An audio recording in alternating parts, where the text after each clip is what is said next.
Robert Kiyosaki के 3 income types आज आपको एक्सप्लेन करता हूं। ये बहुत ज़रूरी है आपकी अपनी फाइनेंशियल एजुकेशन के लिए।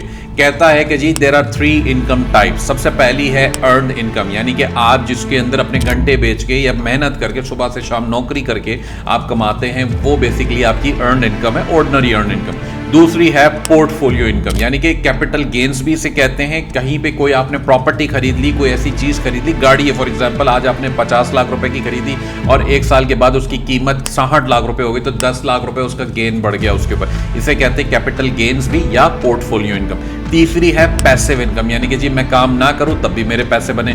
नॉर्मली इन्वेस्टर्स इसे इन्वेस्टमेंट कर रहे होते हैं डिफरेंट बिजनेसेस में। अगर आपने शार्क टैंक इंडिया देखा है तो उसमें भी यही सारा गेम चल रहा है। वो डिफरेंट बिजनेसेस के अंदर इन्वेस्ट करते हैं और वो वक्त के साथ साथ जब वो बिजनेसेस प्रॉफिट्स बनाते हैं तो वो बेसिकली इनकम जनरेट हो रही होती है उस इन्वेस्टर की भी जिसने उसके अंदर पैसा लगाया हुआ है। इसे कहते हैं पैसिव इनकम।